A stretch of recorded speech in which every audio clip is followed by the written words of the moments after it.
여러분 안녕하세요. 씨아쌤입니다. 이번 영상에서는 이덕일의 우국가라는 연시조를 같이 공부해 보도록 하겠습니다. 2022년 수능을 대비하고 있는 EBS 교재죠. 수능 특강에 같이 공부하고 있는 친구들은 그 교재의 편제를 좀 보면 요 이덕일의 우국가 앞에 신음의 방홍시어라는 연작시조가 있었던 거 여러분 기억하실 겁니다. 신음의 방홍시어랑 이덕일의 우국가는 조금 비슷한 시대라고 보시면 돼요. 선조가 있었고 신음 같은 경우는 여러분 먼저 공부했던 친구들은 모두 다 알고 있죠. 선조가 굉장히 총애했던 그런 신하였잖아요. 선조 사후에 광해군이 임금이 되면서 밀려난 거지. 조정에서 밀려나서 자연에 응거하면서 그 어떤 자연의 자기 위로 어떻게든 조정에 나가고 싶지만 그게 원천적으로 배제를 당해 있는 자신을 자연에 응거하면서 위로하는 그런 심리, 또 선조를 그리워하는 그런 마음, 그런 것들을 연작의 형태로 조금 두서없이 유기적인 어떤 인과관계 없이 그렇게 기록해가지고 연작시조다라고 선생님이 좀 얘기했었잖아요. 물론 이제 학계에서는 연시조로 그냥 볼 것이냐 연작시조로 볼 것이냐는 아직은 결정이 된 바가 없지만 연작시조로 좀 봐야 하지 않나 이런 이야기를 선생님이 좀 드렸었던 게 기억이 나는데 이덕일의 우국가 같은 경우도 이 작품에 관해 선생님이 정리해 놓은 거 보면은 광해군 때다라고 얘기해 놓고 있잖아요. 역시 전쟁은 여전히 그 전쟁의 기운은 여전했고 그 시기에 그런데 여러분 선조가 죽을 때 그때 잠깐 신음의 방홍시어를 얘기하면서 선생님 설명했잖아요. 광해군을 별로 그렇게 달가워하지 않았단 말이지.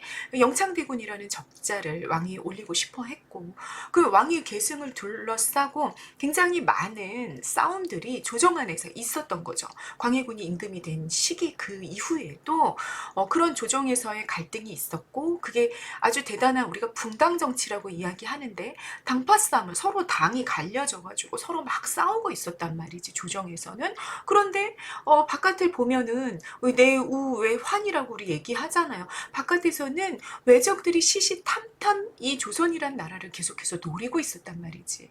그거를 바라보는 이 정말 충성된 신하들은 얼마나 안타까웠을지 그 당시의 상황이 그런 것도 우리가 충분히 예측할 수 있죠. 그래서 신음의 방홍시어는 조금 개인적인 차원에서 자연에 응거하면서 자기를 위로하고 임금에 대한 그리움을 드러내고 뭐 이런 데 조금 집중이 되어 있었다면 이덕일의 우국가 같은 경우는 정말 공적인 어떤 충신의 위치에서 이 분당 정치 그리고 바깥에서의 그 외적의 시시탐탐 노리고 있는 그 야심 이런 것들을 바라보면서 이 혼탁한 현실에 대한 안타까움을 아주 직설적으로 드러내고 있는 그런 연시조입니다. 그래서 두 개가 되게 비슷한데 신음의 방홍시은 조금 개인적인 차원이라면 이덕일의 우국가는 훨씬 더 공적인 입장에서 나라를 걱정하는 마음을 드러내고 있구나. 이런 것들, 그 차이점들을 좀 여러분들이 좀 알고 가시면 좋겠다라는 생각이 일단 듭니다.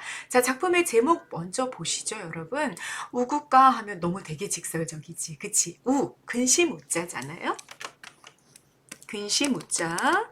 우는 되게 많이 쓰이는 한자어니까 좀 알고 가도 되게 좋을 것 같아요. 우국하면 그래서 나라를 근심하는 나라의 현실을 걱정하는 노래다라고 여러분들이 이해하고 가시면 되겠습니다. 자, 강해군 때라고 그랬고요. 고향에 머물면서 우국의 정서를 노래했던 28시조의 연시조다. 자, 이 작품이 연시조라고 되어 있는 이유는 어떻다 앞에 있었던 방홍시어가 연작시조였다라는 거를 우리가 염두에 둔다면 연과 연이 훨씬 더 유기적으로 작품 전체가 구성이 훨씬 더 촘촘하게 짜여져 있겠구나라는 걸 여러분들이 좀 생각해 보실 수가 있죠. 그래서 구성도 보면은 서사, 본사, 결사로 이렇게 나눠지고 있는 걸 확인할 수 있습니다.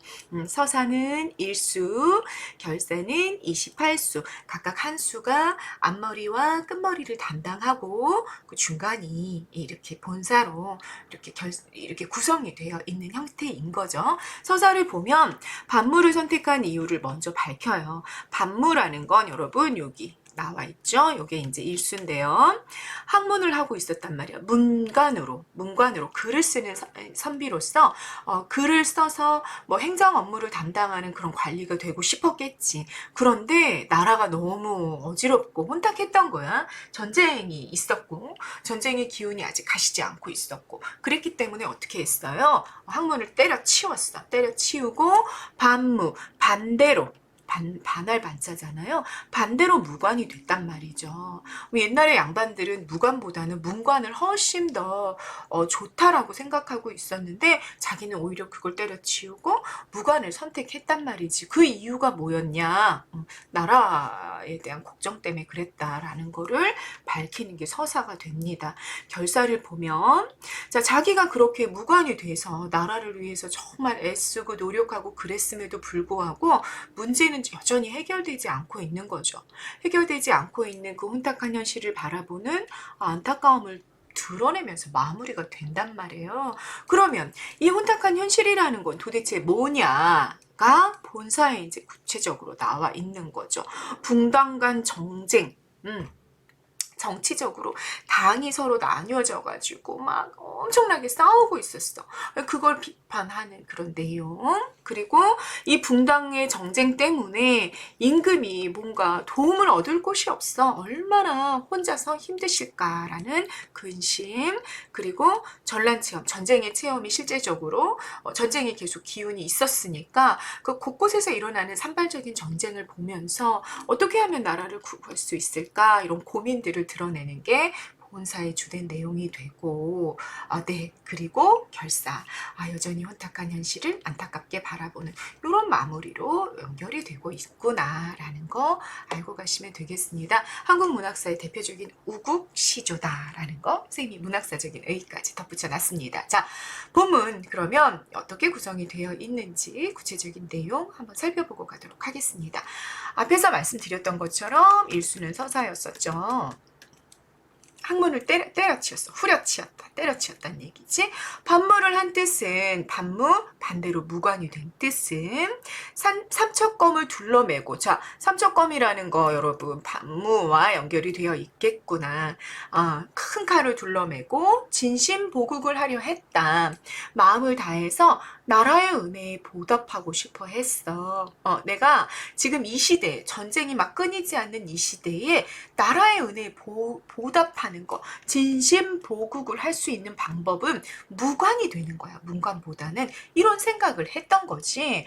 그래서 무관이 돼서 열심히 전쟁을 치렀는데 돌아봤더니 한 가지도 이루어진 것이 없어서 눈물겨워하노라 물결 표시하시고요. 정서의 직접 노출이죠. 여러분 시에서는요 현대시도 그렇고 고전시도 그렇고 정서가 직접 노출될 때는 물결 표시를 하고 딱 잡고 가셔야 돼요. 왜냐하면 우리 시라는 건 되게 함축적인 성격을 원래 갖잖아요. 그래서 어떻게든지 자기 정서를 감각 이미지나 사물 안에 이렇게 감추려는 성향이 있단 말이야. 그런데 이 시인이 정서를 직접 노출했어. 그러면 이게 너무 지배적이기 때문에 감출 수가 없었다. 이렇게 이해하셔도 괜찮아요. 그래서 굉장히 중요한 정서는 이렇게 직접 노출이 되니까 여러분들이 그때는 이렇게 체크를 하시고 이 사람 되게 슬퍼하고 있어 라고 잡으셔야 된다 그 얘기입니다. 자, 이 눈물겨움의 이유는 뭐였어? 한 가지 일도 한 것이 없어서. 그래서 눈물을 뚝뚝 흘리고 있는 화자의 모습이 드러나는 거죠. 자, 노라, 빨강색 동그라미 별표하시고요. 노라, 구나, 도다 이런 거는 뭐라고? 감탄형 종결어미다 라는 거 여러분 알고 계셔야 되죠. 이 감탄형 종결어미가 뭘 만든다? 영탄적 어조를 만든다. 감정이 뚝뚝 묻어나는 그런 어조를 만들어내는 것이 감탄형 종결어미다 라는 거 여러분 알고 계실 겁니다. 자, 내용 한번 정리해 볼까요? 화자의 상황이 뭐냐? 문관 집안의 자손이고 문관이 되기를 이 글을 쓰는 관리가 되려고 준비하고 있다가 무관이 되어 전쟁에 나간 거죠. 이유는 진심보국을 하기 위해서였다. 진심보국은 뭐다? 마음을 다해. 내 정말 진정을 다해서 나라의 은혜에 보답하려고 했던 것이다. 그 얘기야. 그런데 결과 이룬 것이 하나도 없었어. 나라가 구해지지 않았어. 여전히. 사실 개인의 힘으로는 부족한 일이지. 그제? 여전히 나라는 혼탁한 상황에 있었죠. 대응 방식? 무슨 대응을 드러내냐, 서사에서는. 내가 한 가지도 이루지 못했어. 자책하고, 후회하고, 반성하는 그런 성격을 드러내고 있습니다. 정서. 왜 우리 그런 거지. 우리가 뭔가를 하려고 굉장히 많이 애를 썼는데 사실 현실은 그렇게 많이 바뀌지 않는 경우 많잖아요. 그럴 때 내가 진짜 이번 겨울 방학 때는 뭐도 끝내고 이제 고3이 되니까 이거저거 다 해봐야지 이런 마음을 먹었는데 아차 다음 주에 계약이네. 그런데 이렇게 돌아봤더니 아무것도 한 일이 없어. 내가 시간을 도대체 어떻게 보낸 거지? 후회스러움. 뭐 그런 정서, 반성하는 그런 정서가 느껴지고 있는 거죠. 됐죠? 진심보국가라고 불리는 일수입니다. 영탄적 어조와 관련된 부분 아까 선생님이랑 같이 잡아봤습니다. 별표하고 기억하고 가십니다. 정서도 여러분 최종 정서, 각 수의 최종 정서들은 여러분들이 좀 잡고 가셔야 됩니다. 네, 그 다음 넘어가시죠. 삼수, 육수 이렇게 나와 있다. 삼수 봅시다. 나라에 못 잊을 것은 이밖에 다시 없다. 자, 이수가 없었어.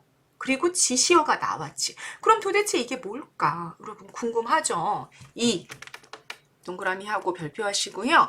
자, 지시어가 나오면 독해입니다. 독해 방법. 지시어가 나오면 구체적 내용을 반드시 확인해야 돼. 그런데 이 구체적인 내용은 일반적으로 앞부분에 있어요. 그런데 앞부분인 이수가 있어 없어? 지금 여긴 빠졌죠. 그러면 뒤로 가야 돼. 뒤로 가서 얼른 도대체 이게 뭘까 따져봐야 된다. 그 얘기입니다. 한번 봅시다. 나라에 못 잊을 것은 우리나라가 정말 잊지 못하는 게 있는데 딱 요거 하나야. 근데 요거 하나 보니까 중장으로 연결하죠. 의관 문무를 이렇도록 더럽혔는가. 의관이라는 건 여러분 옷을 입고 이 관을 쓰는 거야. 이거 다 뭐죠? 우리나라가 갖고 있는 구체적인 문화를 말하는 거지. 문물이라는 건 그 문화로부터 만들어진 어떤 유물 같은 거, 물건 같은 거 이런 거를 말하는 거잖아. 그러니까 의관 문물이라는 거는 여러분 그냥 뭐 조선의 문화를 생각하시면 되는 거죠. 조선의 문화를 이토록 더럽혔는가, 더럽혔다는 말인가? 여러분 뭐뭐인가? 이거 뭐야? 여기 적어놨다. 의문형 종결어입니다. 그런데 여러분 이토록 더럽혔단 말인가? 라고 물어봤을 때는 질문하는 건가요? 아니죠. 너무너무 더럽혀졌어 라는 야 정말 이렇게 더럽힐 수가 있어. 너무 더럽혔단 말이야. 막 이런 자기 어떤 분노, 막 화 이런 것들을 부각하기 위해서 일부러 사용한 종결, 의문형 종결어미란 말이에요. 이럴 때는 우리가 표현법을 뭐라고 얘기한다? 네, 서리법이라고 얘기하게 되는 거죠. 서리적 표현을 통해서 그래서 여러분 이 서리적 표현이라는 거, 이 서리법이라는 것도 무슨 어조를 만들어내요? 정서를 부각하는 영탄적 어조를 만들어내는 게 서리법이야. 여러분 다 알고 계시죠? 자, 우리의 문화가 이토록 더럽혀졌어. 그것이 뭐다, 여러분? 이것이다. 나라에 못 잊을 것이다. 그 얘기인 거죠. 그러면 우리의 의관 문물이 왜 이렇게 더럽혀졌어요, 여러분? 왜 이렇게? 임진왜란 때문인 거죠. 정유재란 뭐 다 포함해서 외적의 침입이 우리의 문화를 엄청나게 더럽혔단 말이에요. 뭐 사람들을 막 죽이고 우리의 문화가 훼손되도록 미풍양속이 훼손되도록 만들었을 뿐더러 우리의 유물들도 엄청나게 많이 가져갔잖아. 외적들이. 그런 일들이 일어났어. 정말 우리는 잊을 수 없지라고 연결이 되어 있는 거죠. 마지막 봅니다. 이 원수를 못내 갚을까봐 칼만 갈고 있노라. 네, 노라. 감탄형 종교롬이 또 나왔다. 이 원수를 못내 갚을까봐, 못 갚을까봐, 이 원수를 못 갚으면 안 되는데 어떡하지? 이러면서 칼을 막 갈고 있었다. 말하면서 작품이 네, 삼수가 끝납니다. 자, 정리한 거 보세요. 기억과 관련된, 이와 관련된 시대적 맥락을 선생님 뭐로 잡았다? 임진왜란으로 잡았다. 임진왜란으로 잡은 이유 뭐야? 아, 의관 문물이 더럽혀졌다라는 설명이 있었기 때문이다 라는 얘기인 거죠. 자, 이토록 더럽혔어? 그러면 행위의 주체는 누군 거야? 외적이 될 거고요. 중장에 사용된 종결 형태와 표현법 선생님 중요하다라고 말씀드립니다. 서리법은 영탄적 어조를 만들어낸다라는 거 잡으시고요. 자, 최종 정서는 항상 여러분들이 잡고 있어야 된다라고 말씀드렸습니다. 칼 갈아. 칼을 갈고 있어. 드륵드륵 칼을 갈면서 이를 막 갈면서 원수를 갚으려고 생각하고 있는 거지. 내가 이 원수를 못 갚고 죽으면 안 되는데 저들이 말이야 그냥 항복하고 물러나면 원수도 못 갚는데 아우 원수를 갚아야 돼 말면서 칼을 막 갈고 있는 거. 한탄하고 분노, 외적에 대한 적개심 이런 것들을 드러내고 있는 거죠. 관련한 자성어 뭐가 있습니까? 비분관계, 막 이 분노가 슬픔과 분노가 막 마음을 가득 채우고 있는 그런 상태를 우리가 비분관계라고 말하잖아요.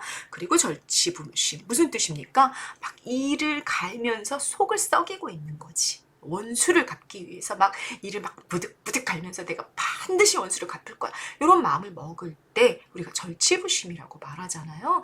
비분관계, 절치부심의 정서를 드러내고 있는 거. 이 적개심의 정서를 막 드러내고 있는, 직접적으로 드러내고 있는 이 부분 정서 여러분들 알고 가시면 됩니다. 그래서 삼수를 여러분 보복원수가라고 부른대요. 원수에게 복수함 뭐 이런 의미를 가지고 있는 게 삼수다라는 얘기죠. 그래서 일제에 대한 적개심, 일제 아니고 외적에 대한 적개심을 드러내는 게 삼수였다라는 얘기입니다. 자, 육수로 가볼까요? 이제 어와 여러분 요거 뭐야? 감탄사죠.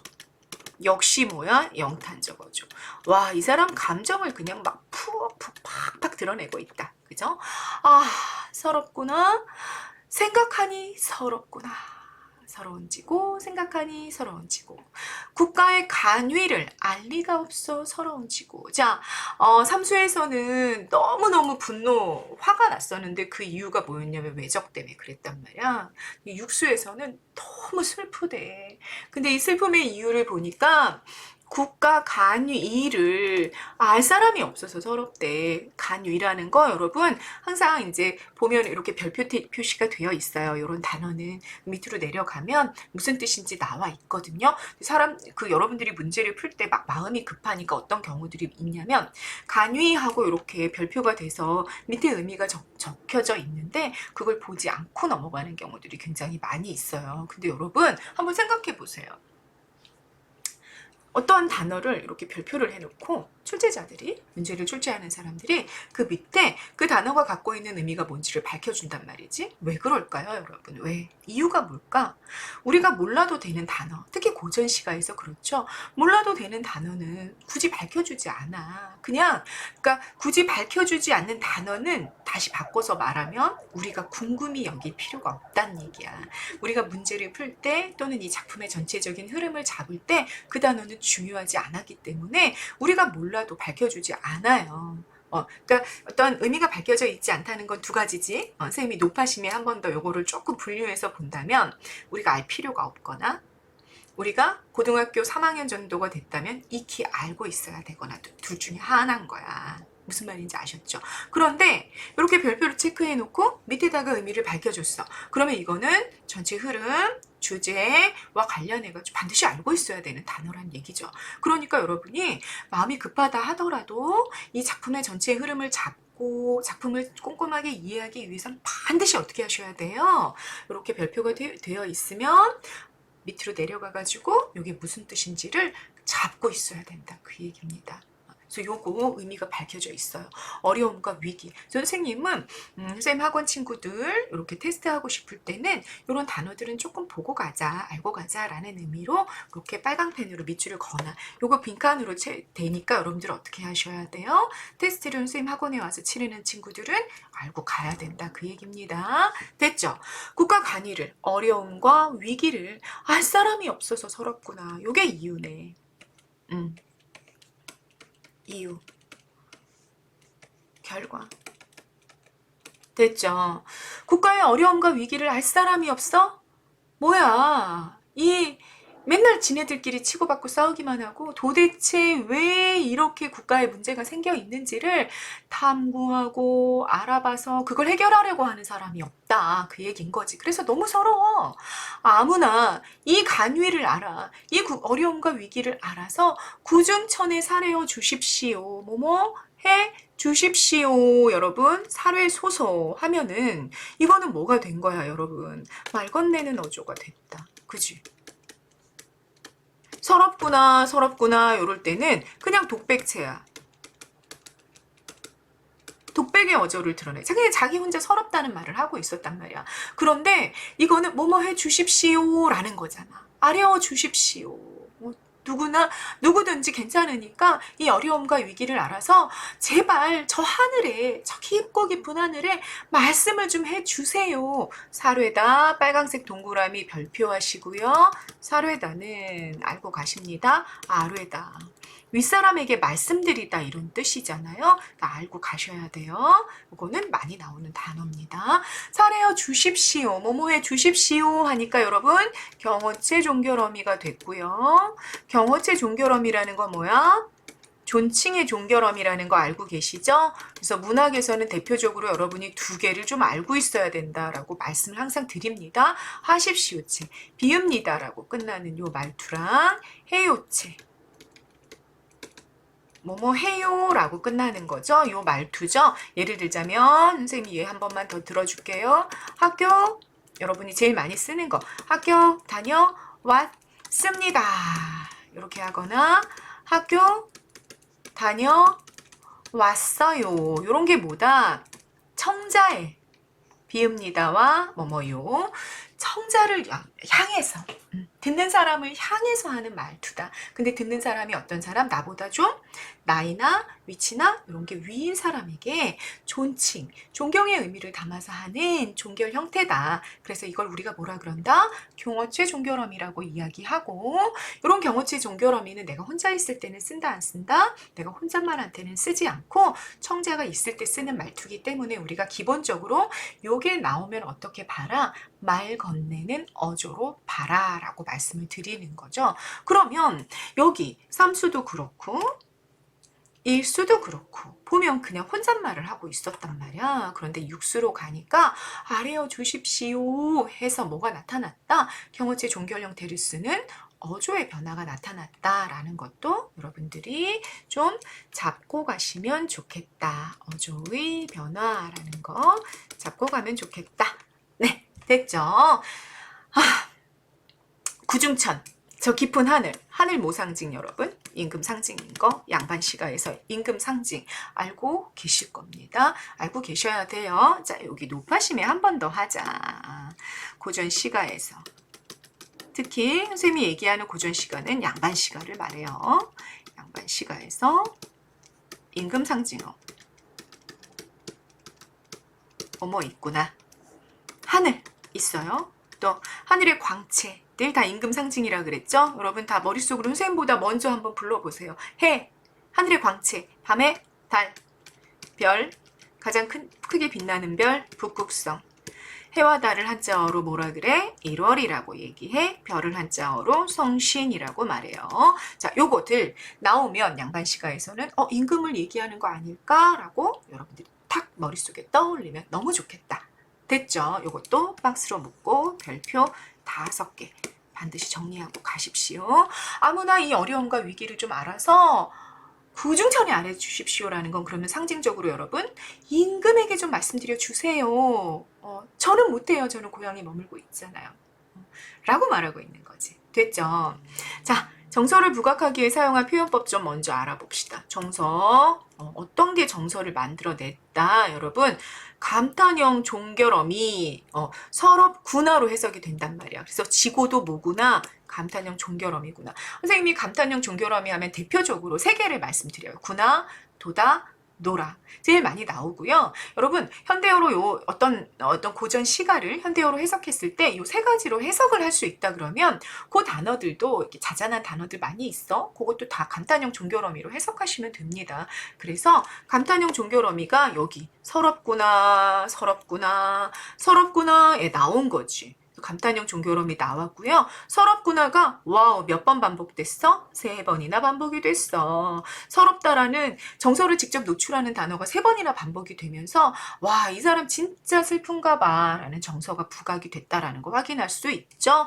그리고 더군다나 뭐도 쓰였어? 감탄사도 쓰였어. 그래서 나타난 어조가 뭐다? 영탄적인 어조가 굉장히 강하게 나타나는 게 우국가라는 시조다라는 거 알 수 있었죠. 서러움의 이유가 나타난 부분 어디다? 국가 간위를, 어려움과 위기를 알 사람이 없다라는 게 이 사람의 서러움의 이유였었다라는 거.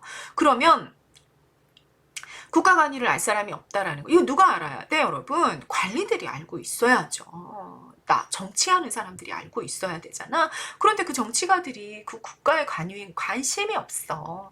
그래서 대상을 향한 화자의 태도가 뭐가 된다? 비판적이 된다. 대상은 누구다? 여기 위정자들이다. 조선의 정치가들, 요게 대상이 되고 이 대상에 대한 화자의 태도가 내포가 되어 있는데 내포된 태도는 뭐다? 대단히 비판적이다. 라는 거죠. 자, 구중천, 깊고 깊은 하늘이라는 건 임금이 계신 궁궐 혹은 임금을 그대로 의미하게 된다라는 거고요. 자, 그러면 이렇게 연결해서 봅시다. 국가의 간의를 알 사람이 없어서 서럽고 이거를 근데 누구한테 알려달라? 임금에게 알려줘라 라고 얘기하고 있잖아. 그러면 문제 해결의 주체로 여기는 대상은 누구구나? 임금이구나 라는 걸 알 수 있습니다. 자, 우리 그 중세 봉건 사회 절대군주제였기 때문에 문제는 누가 일으켜? 신하들이 막 일으켜. 신하들이 막 일으키고 있으면 그거 해결하는 사람은 누가 되는 거야? 임금이 된다라고 보고 있는 거죠. 신하들이 그걸 해결할 수 있을 거라 보고 있지 않습니다. 우리 이런 생각을 뭐라 그런다? 성군의식이라고 이야기합니다. 성스러운 임금만이 문제 해결의 주체라고 보는 거지. 가정에서도 어떤 문제가 일어났을 때 그걸 해결하는 주체를 누구로 보죠? 이 중세 봉건 사회에서는 가부장이라고 보잖아요. 그래서 가부장이 이 가정 안에서 일어나는 문제에 대한 모든 권리를 가지고 있었지. 마찬가지로 나라 큰 국가 공동체 안에서도 문제를 해결하는 주체로서 누구를 놓고 있다? 임금을 놓고 있다라는 거 여러분들 알 수 있습니다. 자, 마지막 대응 방식 정리합시다. 국가의 어려움을 외면하는 현실에 대한 안타까움을 드러내고 있다. 그리고 이 문제를 해결하기 위해서 빨리 이 문제의 어려움, 국가의 어려움을 임금에게 알려달라라고 부탁하고 있다라는 거 육수를 통해 확인하셨습니다. 그 다음 14수, 16수 이렇게 나와 있네. 확인해 봅시다. 이는 사람이야, 여러분. 그이, 저희 할 때 사람이라는 뜻 갖고 있잖아요. 이 사람은 저 사람이 왜다 하고 왜다 빨강색 동그라미 별표하시고요. 여러분 요거는 고전시가에 참 많이 나와. 알고 가셔야 됩니다. 틀리다. 잘못되다. 이렇게 해석하는 단어입니다. 그러니까 이는 저가 왜다 하고 저는 이가 왜다 해. 대고 나왔네. 그지? 문장 구조가 비슷하네. 유사한 문장 구조 반복됐다.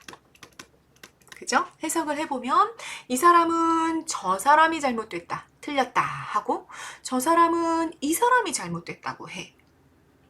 서로 네가 잘못했어. 네가 더 잘못했어. 너 문제야. 네가 문제야. 뭐 이렇게 서로 막 싸우고 있는 붕당 정치, 당파 싸움 얘기하고 있는 것 같다. 그지? 매일에 하는 일이 이 싸움뿐이로다. 맨날 싸움만 해. 얘네들은 국가 간위에는 관심이 없고 매일 싸우기만 하는구나. 이 중에 고립, 무조는 고립, 홀로 있어서 무조, 도움을 받지 못하는 이는 님이신가 하노라. 님 빨강색 동그라미 별표하시고요. 양반 시가에서 90% 임금이죠. 그러니까 이 자식들이, 이 신하들이 맨날 지네들끼리 싸움만 해. 그래가지고 이 신하들이 사실은 어때야 되는 거야? 임금을 보필해서 임금을 보좌해서 나라를 강하게 만들고 나라를 건강하게 만들어줘야 되는데 그런데 맨날 지네들끼리 싸움만 하고 있으니까 도움을 받지 못하고 있는 이는 누구밖에 없구나. 임금밖에 없구나 하노라. 역시 영탄적 어조를 만들어내는 감탄형 종결음이 나왔습니다. 정리해봅시다. 상황이 뭐냐? 맨날 싸우는 거. 맨날 싸우는 거. 여기 나오는 거죠. 당쟁이 엄청나. 부각하기 위해 사용된 표현법 대구법 확인하셨고요. 또 반복법도 있다. 반복법 어디 있어? 여기 왜다, 왜다 이런 단어들이 반복이 되면서 상황을 부각을 했죠. 이 상황의 결과 뭐가 됐어? 맨날 싸우다 보니까 그 결과 님이 고립무조 상태에 처했습니다. 네, 누구를 말한다? 님은 임금을 의미한다라는 얘기고요. 화자의 태도 뭐다? 우국지정. 우국이 뭐야? 나라를 걱정하는 거고. 당쟁을 일삼는 신하들에 대해서는 비판하고, 여러분 당쟁을 일삼는 신하들이 첫 번째 대상이야. 이 대상을 좀 나눠놓고 봐야 된다 그 얘기지. 첫 번째 이 당쟁을 일삼는 신하들에 대해서는 태도가 어떻구나? 비판이구나. 두 번째 대상이 임금. 대상이. 그런데 임금에 대해서는 어떤 태도를 드러내고 있구나? 아, 불쌍히 여겨. 야, 고립무조 된 상태에 있어. 아이고 우리 님 어떡해. 불쌍해하고 걱정하고 이러고 있는 중인 거죠. 그런 정서 느낄 수 있어서요. 쌍붕당가, 붕당간 정쟁을 안타까워하는 노래라고 불려지는 게 이제 14수가 됩니다. 그 다음 16수 보십니다. 말리소소, 말리소소, 뭐뭐하소소, 뭐뭐하소소. 이것도 뭐야? 사례어 주소소에 나왔던 하십시오와 비슷한 말투란 말이야. 그러면 말 건네는 어조다. 누구에게 말 건네는지 한번 봅시다. 여러분 여기 같은 경우는 말리소소 말리소소 이 싸움을 말리소소 이 싸움은 뭐겠구나 여기 있겠구나 그지? 매일매일 싸우는 거 좀 말려주십시오. 지공 무사하게 말리소소 말리소소. 여러분 별표 해서 수능 특강에서 의미 밝혀줬어. 그럼 반드시 내려가서 어떻게 해야 돼? 확인하셔야 돼요. 지극히 공정해서 공평해서 사사로움이 없게 말리소소 말리소소. 자, 사사로움이라는 건 주관적인 편견이라고 여러분 해석하시면 되겠죠. 사사롭다라는 건 너무 편파적으로 자기식대로 막 이렇게 좀 고집스럽게 이 공평함이 없는 거지. 그런 게 이제 사사로움이잖아요. 요 사사로움이라는 건 정치가들에게는 굉장히 큰 문제가 되겠지. 그래서 이 싸움을 말리는 주체도 어때야 되냐면 어떤 마음을 가지고 있어야 되냐면 지공무사한 마음을 가지고 있어야 돼. 지극히 공정하고 공평해서 절대 주관적인 편견을 개입하지 말고 그렇게 판단해. 그렇게 해서 뭐 해야 돼? 싸움을 말려야 된다 그 얘기야. 그러면 누가 말려야 되겠어요 여러분? 이렇게 싸움을 말리는 주체는 누가 될 수밖에 없어요? 임금이 될 수밖에 없겠죠. 그래서 여기는 청자가 누구라는 걸 알 수 있어. 임금이다라는 걸 알 수 있습니다. 진실로 말리고 말리시면 탕탕평평하리이다. 탕탕평평도 여러분 역시 이렇게 돼서 의미가 나와 있어. 보시면 됩니다. 진실로 말리고 말리시면 시비와 논쟁을 아주 공평하게 처리할 수 있을 것입니다. 라고. 그러니까 이 말리다라는 단어가 엄청 반복된 것도 보이시죠? 더군다나 여기에는 이제 AABA 구조까지 나와 있고요. AABA 구조 뭔지 아시죠? AAA 같은 말 몇 번 반복? 3번 반복. 두 번째와 세 번째 사이에 다른 말 하나 집어넣는 거 우리 AABA의 반복 구조라고 이야기하고 요거는 우리나라 시가에 대단히 많이 반복적으로 나타나는 구조란 말이야. 그래서 여러분들이 요 AAB 반복 구조라는 거는 좀 잘 알고 가실 필요가 있습니다. 많이 나와. 그래서 요 반복 구조가 있는 작품들을 골라내라는 문제도 내신에서는 사실 잘 많이 나오기도 하죠. 내신 같은 경우에는 어떤 효과가 있다? 많이 반복이 되다 보니까 말이 3번이나 반복이 되다 보니까 반복은 뭘 만들어내? 리듬을 만들어내. 그래서 운율을 형성하는 효과가 있고요. 또 말이 반복이 됐으니까 의미도 강조가 되겠죠. 됐죠? 네. 그런 이제 반복법도 나오고 이런 단어들을 반복함으로써 여러분 뭐 임금이 어떻게 해야 된다. 정말 열심히 말려야 되는 거야. 열정적으로. 그냥 두고 있으면 안 돼. 두고 있으면 어떻게 돼? 서로 싸워. 서로 싸우다가 싸움이 격해지면 어떻게 돼? 격해지면 어떻게 돼? 죽이기도 하고 난리가 나겠지. 그러니까 그때는 어떻게 해야 돼? 적극적으로 개입해가지고 아주 열심히 말려야 되는데 절대로 어떻게? 지공무사하게 그렇게 말려야 돼. 그러면 이렇게 그렇게 말렸을 때는 어느 쪽도 이거 너무 편파적이야 이렇게 비난할 수 없잖아. 그런 아주 객관적인 자세로 열심히 말려주셔야 됩니다 라고 이야기를 하고 있는 중이다 라는 거 알 수 있습니다. 초장 정리했고요. 문제 상황, 문제를 해결하기 위한 주체와 해결 방식 정리를 좀 해보자면, 문제 상황의 주체는 누구냐? 당대 관리들이야. 상황이 뭔데? 당쟁이지. 싸움을 하고 있어. 해결의 주체는 누구다? 임금이야. 해결 방식? 지공무사한 거죠. 그렇게 문제를 만들어낸 주체, 그리고 문제를 해결하기 위한 주체를 좀 우리가 나눠놓고 볼 수 있겠다라는 거 확인하실 수 있습니다. 그러니까 이분은 앞의 수에서도 그랬죠. 앞의 수에서도 여기 문제를 만들어낸 거는 당쟁을 일삼는 신하들이고, 그 문제를 해결할 수 있는 대상은, 주체는, 문제를 해결할 수 있는 주체는 임금이라고 보고 있고, 이게 여전히 여기서도 반복이 되고 있다는 거 확인할 수 있습니다. 그 구도를 여러분들이 좀 알고 가시면 되죠. 화자가 자기 생각을 드러내기에 반복한 단어는 만리소서지, 임금의 역할을 대단히 중요하다고 여기고 있어요. 유교적인 성군의식이다라고 말씀드렸습니다. 문제를 해결하는 주체는 항상 누구다? 임금이다 라고 보고 있는 거. 그래서 이 부분을 16수를 여러분 탕탕평평가라고 부른대요. 치우침이 없이 공정한 정치가 탕평이죠.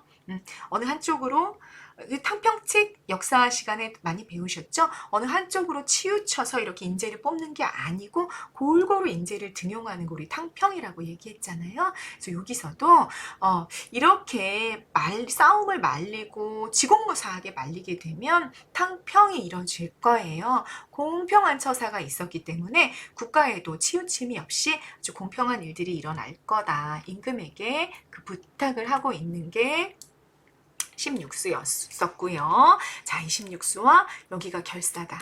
그치? 28수 나와 있습니다. 26수 봅시다. 나라가 굳으면 집조차 굳으리라. 나라가 강하면 집 또한 강하리라. 나라라는 거는 공적인 영역이고 집이라는 건 사적인 영역이다. 이렇게 나눠져 있는 거 여러분 확인하실 수 있습니다. 중장. 그런데 집만 돌아보고 나란 일을 아니해. 이 주체가 누굴까? 주체가 당시 관리들이겠죠. 그 앞이랑 계속 연결해서 이해하시면 돼요. 당시 관리들이 나라를 먼저 생각해야 되는데 집만 생각해. 사적인 것만 생각하고 있다. 그 얘기로 해석이 되는 거지. 하다가 명당이 기울면 어느 집이 굳으리요. 네. 하다가 뭘 하다가?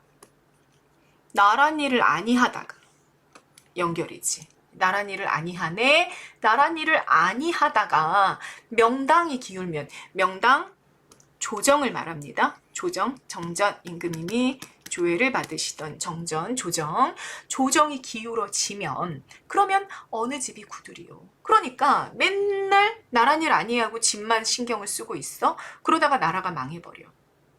조정이라는 건 여러분 나라를 상징하기도 하잖아. 우리가 대유라고 해석을 한다면 명당은 이 일부분을 가지고 전체를 대표하는 그런 비유를 썼다라고 생각을 한다면 명당이라는 이 조정, 작은 조정이라는 거는 국가 전체를 의미한단 말이야. 그러면 이 조정이 기울어져 나라가 기울어지면 결국 그 안에 있는 개인 집들은 굳건할 수 있을까? 강할 수 있을까? 그렇지 않죠. 나라가 망하면 개인의 일상도 다 무너지고 다 망해버리는 거 아니겠어요?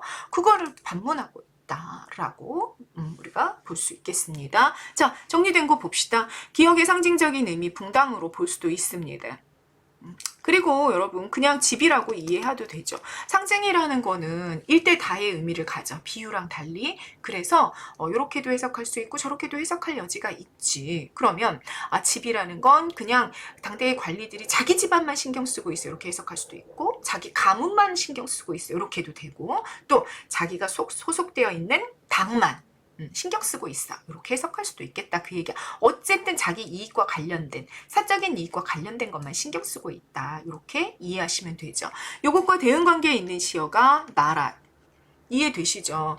나라가 굳으면 집조차 굳으리라. 나라가 큰 게 강하면 그 안에 소속되어 있는 요소들도 요소 부분들도 모두 다 강해져 라고 이야기하고 있으니까 대응관계라고 볼 수 있는 거죠. 여기는 대응이야.